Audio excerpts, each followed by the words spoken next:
Bonjour à tous. Alors aujourd'hui, ça y est, j'ai réparé mon ordinateur. Je vais pouvoir vous faire réaliser plein de petites choses. Alors aujourd'hui, je me suis dit que j'allais faire un escape game. Alors un mini escape game à mettre chez vous évidemment. Donc ce sera pour des enfants un petit peu plus grands qui pourront résoudre des énigmes. Donc déjà qui savent lire, c'est mieux. Voilà, donc je vous raconte déjà l'histoire et puis dans une autre vidéo, je vous explique tout pour les accessoires à réaliser et comment faire les préparatifs. Alors l'histoire, c'est l'histoire de les aventures extraordinaires de Willy et Myriam. Willy et Myriam sont deux amis qui ont voulu jouer les détectives. Grand mal leur en a pris car les voilà coincés dans l'atelier d'un garage fermé pour le week-end. Mais revenons quelques heures en arrière pour comprendre comment ils en sont arrivés là. En traînant en fin de journée, ce vendredi, ils ont vu une annonce sur la vitrine du boulanger. Elle disait qu'un chat se prénommant Mitzi avait disparu et une photo était jointe à l'avis de recherche. Sans même se concerter, les deux amis avaient déjà décidé de rechercher Mitzi. En effet, ils venaient juste de voir un chat traverser devant eux qui ressemblait drôlement à la photo. Nos deux amis rebroussent chemin en regardant partout et repèrent au loin le chat qui se frotte au pneu d'une voiture garée dans une allée. Alors que le propriétaire ouvre la portière arrière, sans remarquer le chat, et part chercher des sacs qu'il revient poser dans son véhicule, le chat curieux grimpe dans la voiture juste avant que la portière ne se referme. Le chauffeur démarre sans s'être aperçu de rien, ni du chat qui s'est introduit à l'intérieur de son véhicule, ni de Willy et Myriam qui courent derrière lui en agitant les bras.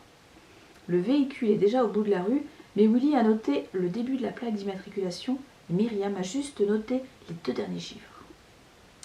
Ils marquent vite tout ce dont ils se souviennent sur un bout de papier pour pouvoir reconstituer la plaque plus tard. Ils décident ensuite d'aller sonner chez l'homme qui vient de partir, au cas où il y aurait quelqu'un chez lui.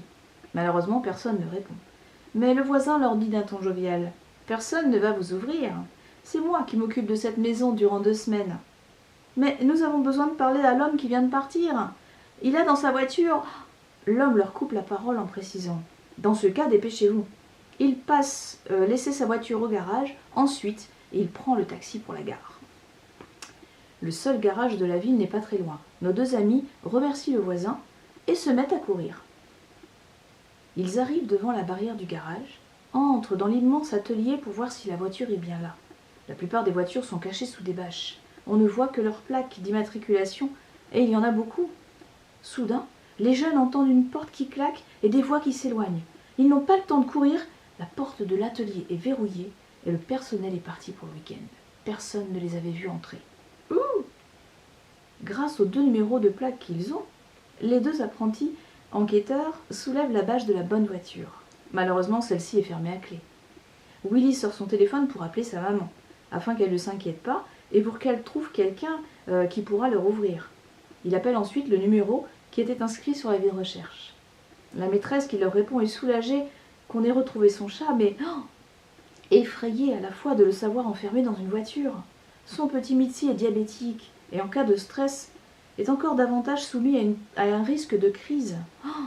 Et s'il n'a pas été piqué à l'insuline depuis longtemps, et comme il a fait une petite escapade, c'est très risqué. Il faut absolument le faire sortir de la voiture et le calmer pour qu'il ne fasse pas un malaise. Et s'il est en crise, il faut à tout prix lui injecter la petite seringue qui se trouve dans le petit sac accroché à son collier. Willy et Myriam cherchent l'endroit où se trouvent les clés des voitures. Elles sont toutes accrochées sur un tableau avec le numéro de leur emplacement. Mais ce tableau est lui-même fermé à clé et la vitre est incassable. Comment faire? Willy rappelle chez lui pour savoir si on a trouvé quelqu'un, s'ils ont trouvé au moins le garagiste. Ce dernier n'arrivera pas avant une bonne heure. Il sera trop tard pour Mitzi. Heureusement, il a caché un double des clés du tableau et les enfants le trouvent vite. Il libère Mitzi, qui est prostrée et respire très rapidement sur le siège arrière de la voiture. Myriam n'écoute que son courage. Elle sort la petite seringue de l'étui, lit rapidement la petite notice, pince la peau du dos de Mitzi et lui injecte le produit. Elle prend ensuite le chat dans ses bras pour le calmer. Ouf!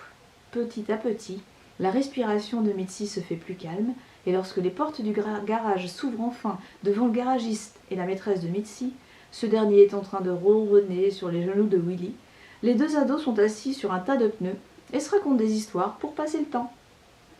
Voilà, voilà, bravo aux enquêteurs. Mais cela va être à vous de jouer maintenant.